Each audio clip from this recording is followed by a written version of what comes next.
And welcome back to more Sailor Moon. So last time, we got through Stage 3 and started Stage 4. So this time, we are continuing to make our way through Stage 4, and I am a little bit concerned about how this is going to go. I have 2 lives. We have all of our continues though, so we should be good to go, but things might get a little bit scary going forward. A lot of the enemies tend to appear in very large numbers now, and thus it's very easy to get kind of cornered, and it can be difficult to break out of situations where you're surrounded by a lot of enemies, which is why I like to play Sailor Venus, to try to pick off enemies from a distance like that. So yeah, overall I feel like we are in good shape, especially considering how practice runs have gone, but things might get a little bit rocky going forwards. I am not expecting to make it through here without using a continue. That would be nice, but it's incredibly unlikely. I'm actually not sure how continues work in this game, if you start from a checkpoint, or if you start from the beginning of a subsection.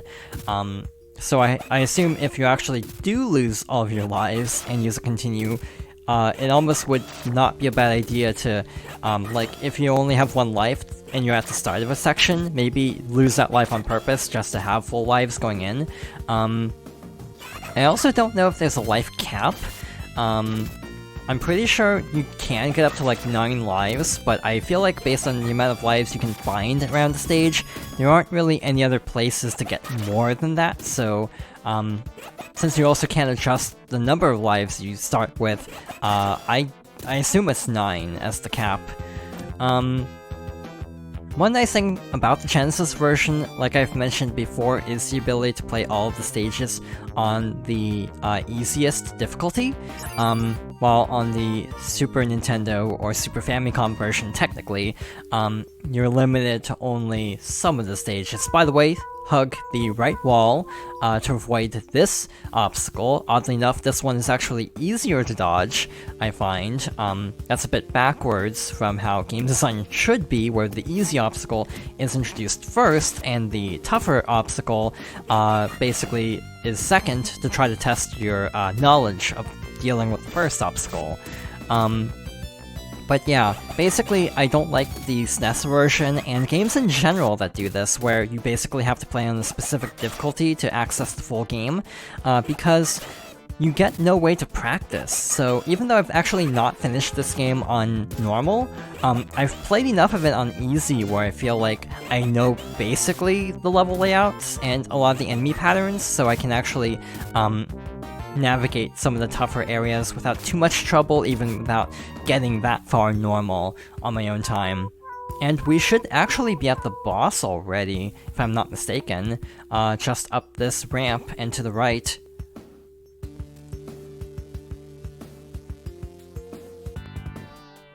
Hehehe, it's been a while, my dear. We were brought back to this world by Queen Metalia's power. Oh ho ho ho, you caused me unfathomable disgrace, but this time I shall triumph. For Queen Metalia and my beloved Queenside, never in a million years can you contend. With my love power, as Lord Queenside and I are wholly devoted to one another. Watch, Queenside, this victory is for you. So we don't have Tuxedo Mask to help us, but luckily this fight is kind of a joke. So that's Zoisite, by the way. By the way, the boss in the previous stage was Nephrite, and I'm pretty sure the whole plotline with him falling in love with Naru was only in the anime. I don't remember that being in the manga. But anyway, this game being based on the anime, it does reference events from it. But yeah, this boss is really easy. Zoisite basically turns into a fake version of Sailor Moon, with ranged attacks like Sailor Venus's default attack. This is kind of a joke. I also think Zoisite was the case of the dub, changing something really drastically. I'm pretty sure I remember hearing that they made Zoisite female so that Queenside and Zoisite would not be gay. To be honest, I've actually never seen the dub beyond a few of the really iconic meme moments, but I seem to recall something about that they basically changed Zoisite to be female. But yeah, this fight is kind of a joke. I don't know what Zoisite's attacks even are like, because I've actually never seen this boss attack. So yeah, luckily for us, even though the stage itself and the next part of the stage especially are going to be a little bit difficult, this fight is actually kind of a nice little breather. Nice little break from the more chaotic fights in the game, and we're actually almost done here, so one more hit and we should be good to go.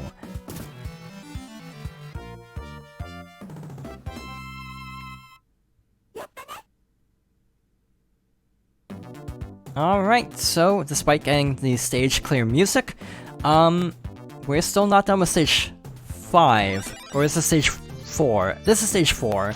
I lost count for a moment because of that.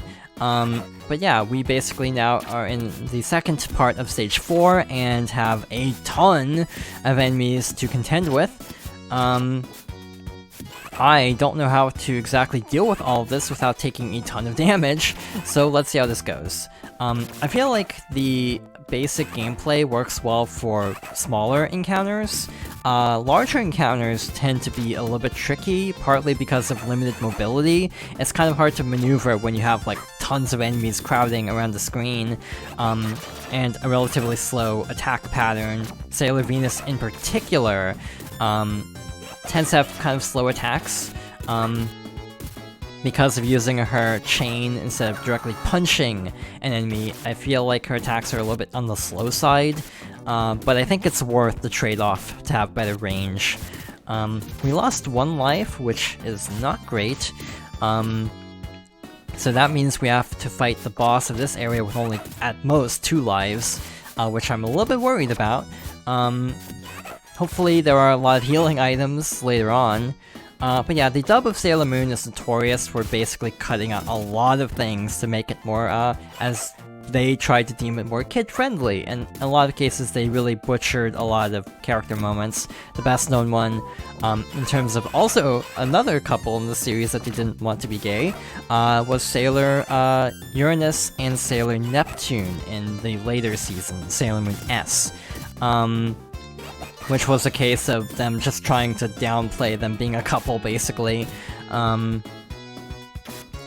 in very infamous and unfortunate ways, like by trying to explain that, oh, they're just like cousins, which actually just makes it a whole lot worse. So yeah, the dub of Sailor Moon, or the old dub, I should specify, because there is actually a more modern dub. The old dub is a mess. I feel like it almost would be worth experiencing just for how bad it is, but again, I have not actually seen much of it. But yeah, I feel like in general, Sailor Moon is one of those series, kind of almost like Final Fantasy I think of, where it's like some of the lines are so notoriously poorly translated that it almost would feel weird to not have some of these lines intact in a dub. I think of in Final Fantasy IV, there's the famous line, "You spoony bard," which was basically trying to remove swear words, but the line became so iconic that even when they retranslated the game later on, they basically kept that line because it was so popular that they weren't able to change it. They couldn't bring themselves to change it, even though it was a fairly iffy translation. But yeah, dubbing is such a fascinating topic because of trying to, in some cases like Sailor Moon, trying to basically change entire character arcs, often with very, very mixed results. So yeah, Sailor Moon is definitely, I feel like, a series that's best experienced right now through the manga. I feel like the anime, the first anime, either dubbed or subbed or redubbed, isn't the best option just because of the amount of filler. Crystal, again, I haven't seen enough of it to really judge it too harshly, but I have heard it isn't really that great. So yeah, Crystal was also seen as kind of a letdown. So yeah, I feel like the manga is the best way to go about experiencing Sailor Moon as a series. which is kind of a shame because of just how much of a time commitment that is, because of, what, 12 volumes? It was originally 18, and then they condensed it down to 12 volumes, if I'm not mistaken. By the way, something weird about this game is actually the title of it.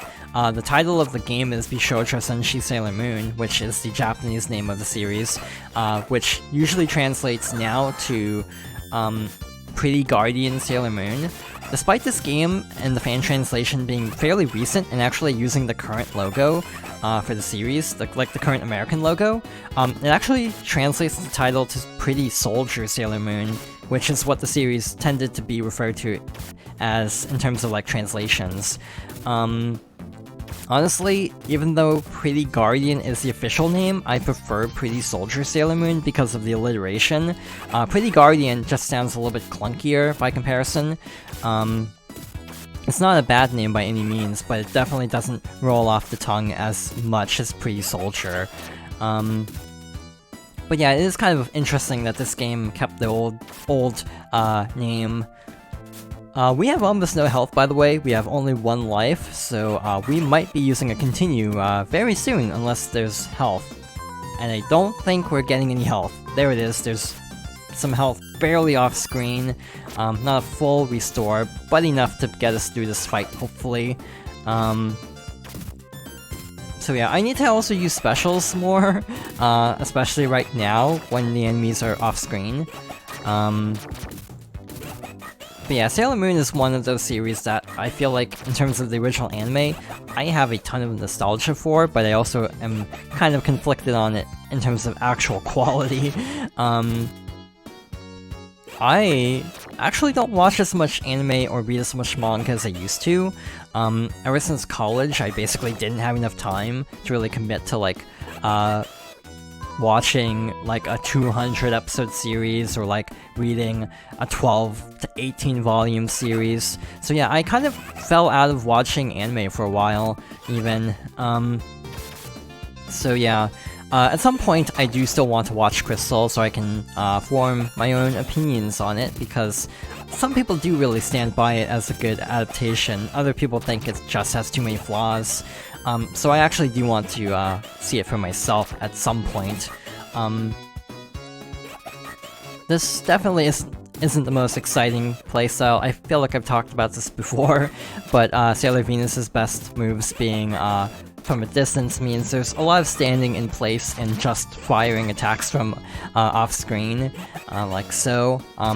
Normally I would play a little bit more aggressively than this, but because I have no health, I do want to play this a little bit safe.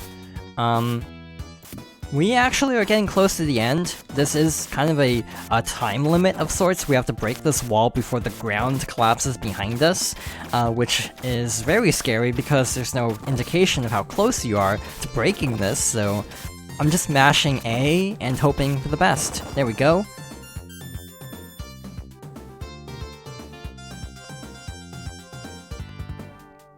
I have been waiting for you, Sailor Senshi. You killed my darling Zoisite, and now you shall pay. Zoisite, please forgive me, for I failed to protect you. I shall slay our enemy and avenge your untimely death. This is not a good fight to be going in with no health. I feel like Queenside is probably one of the tougher of the 4 main antagonists. That's a lot of health and very fast attacks and also ranged attacks. So I might die here, which would be really bad depending on how continues work. I'm just gonna mash A and hopefully attack him from off-screen before he deals a lot of damage to me. Actually, this isn't going horribly, but I actually don't want to say that just in case, because I am a little bit prone to jinxing. But we are roughly halfway through the fight, which is not bad. It feels like I'm kind of finding a good rhythm with the fight of basically jumping over that projectile and then comboing it into an attack after I land. So yeah, that seems to be working out pretty well. We're actually not doing too badly, but things could turn for the worse at any moment. But yeah, I actually also don't know how the current dub is, by the way. It's obviously more accurate. The voice cast is actually pretty solid, I'd say, but I actually haven't watched much of the current dub. But yeah, the cast is promising, like a lot of familiar names from different games. Yeah, about things going badly really quickly. There we go. And this is going to be a little bit of a nail biter, so I'm going to be a little bit careful. Never mind. So, where will this put us? At the beginning of the stage. At least we have this extra life. I'm going to cut ahead to the boss fight. So I managed to make it back here with a lot more lives this time, mostly because I ended up using save states. Normally I don't like using that many save states to get through a level, but because of how tough the final stage is, I wanted to make sure I had plenty of extra lives by the end of this boss fight. And speaking of this boss fight, it's actually going pretty well so far. In general, I think this fight is a lot easier than I originally expected it to be, mostly because Queenside's attacks are actually kind of easy to dodge. But also, to put it bluntly, I feel like most boss fights will be a lot more intimidating if you only have one life left. So yeah, with a full set of lives, this feels a lot less scary.